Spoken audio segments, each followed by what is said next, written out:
Hey everyone, this is Rajaram Ganjikunta. Welcome to my YouTube channel. ఈ వీడియోలో మనము ఆబ్జెక్ట్స్ ఎన్ని రకాలు, ఆబ్జెక్ట్స్ రెండు రకాలు, డైరెక్ట్ ఆబ్జెక్ట్, ఇండైరెక్ట్ ఆబ్జెక్ట్, వీటి గురించి తెలుసుకుందాము. నేను ఇక్కడ ఒక సెంటెన్స్ ఇచ్చాను చూడండి. John kicked the ball. John బంతిని కాలితో తన్నాడు. ఓకే, ఈ సెంటెన్స్లో మనము సబ్జెక్ట్ ఏంటి, వర్బ్ ఏంటి, ఆబ్జెక్ట్ ఏంటి చూద్దాము. సబ్జెక్ట్ అంటే ఏంటి? చర్య చేసేది ఎవరు? ఇక్కడ ఎవరు చర్య చేసేది? జాన్. కాబట్టి జాన్ అనే వ్యక్తి సబ్జెక్టు. ఏం చేస్తున్నాడు, ఏమి చేశాడు? కిక్డ్, కాలితో తన్నాడు. కాబట్టి అది క్రియ, వర్బ్. దేనిని తన్నాడు? బాల్ని. సో బాల్ అనేది ఇక్కడ డైరెక్ట్ ఆబ్జెక్ట్. ఎందుకు బాల్ అనేది డైరెక్ట్ ఆబ్జెక్ట్ అవుతుందంటే, చర్య అనేది దేని మీద పనిచేస్తుంది? ఏది రిసీవ్ చేసుకుంటూ ఉంది డైరెక్ట్గా. ఇప్పుడు కిక్ చేసినప్పుడు అది చర్య దేనికి ఎఫెక్ట్ అవుతూ ఉంది? బాల్కి. సో కిక్ అనే చర్య బాల్ మీద చేస్తున్నారు కాబట్టి బాల్ అనేది డైరెక్ట్ ఆబ్జెక్ట్ అవుతుంది. నేను ఇక్కడ ఇంకొక సెంటెన్స్ ఇచ్చాను చూడండి. John kicked the ball to his friend. John తన స్నేహితుడి వైపు బంతిని కాలితో తన్నాడు. ఇక్కడ ఎవరి కోసం ఈ చర్య చేశాడు అంటే అతని స్నేహితుని కోసము. అతని స్నేహితుడిని టార్గెట్ చేసుకొని అతని వైపు బాల్ వెళ్ళేటట్లు ఇతను యాక్షన్ అనేది, క్రియ అనేది చేశాడు. కాబట్టి ఎవరి కోసం చేశాడంటే అతను బాల్ తన్నడం ఉద్దేశపూర్వకంగా చేసిన చర్య. ఎందుకంటే అది తన ఫ్రెండ్ వైపు వెళ్ళాలి అని ఉద్దేశపూర్వకంగా చేశాడు. ఎవరి కోసం అంటే ఫ్రెండ్ కోసము. ఇక్కడ డైరెక్ట్ ఆబ్జెక్ట్ ఏమని చెప్పుకున్నాము? బాల్ అన్నాం కదా. ఆ బాల్ని, డైరెక్ట్ ఆబ్జెక్ట్ను రిసీవ్ చేసుకుంది ఎవరు? ఫ్రెండే కదా.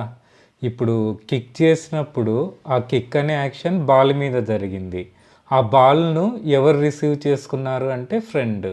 కాబట్టి ఫ్రెండ్ అనేవాడు ఇండైరెక్ట్ ఆబ్జెక్ట్.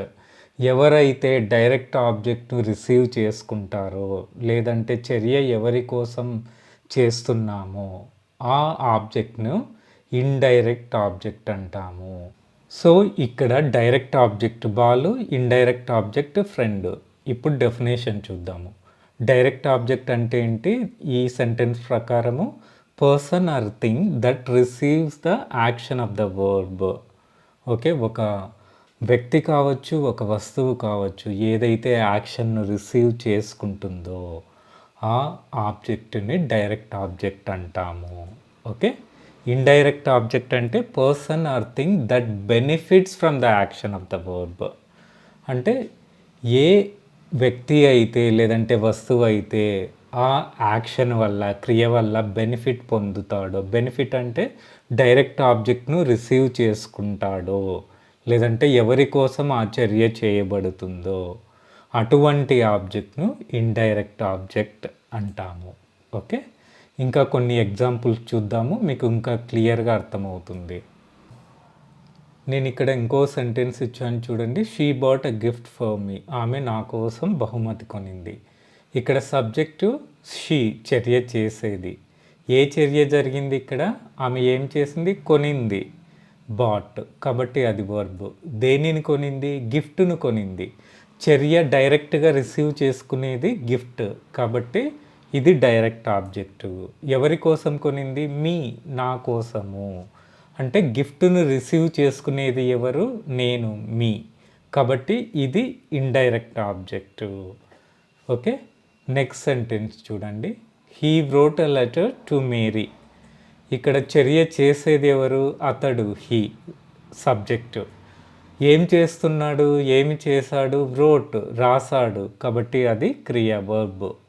దేనిని రాశాడు? లెటర్. సో వర్బ్ అనేది డైరెక్ట్గా రిసీవ్ చేసుకునేది లెటర్. ఓకే, సో లెటర్ అనేది డైరెక్ట్ ఆబ్జెక్ట్ అవుతుంది. ఎవరి కోసం లెటర్ రాశాడు? మేరీ కోసము.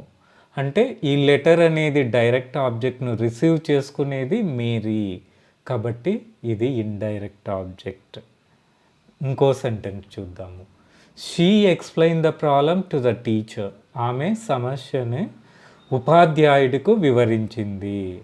ఇక్కడ చర్య చేసేది అంటే ఎక్స్‌ప్లెయిన్ చేసింది ఎవరు? She subject.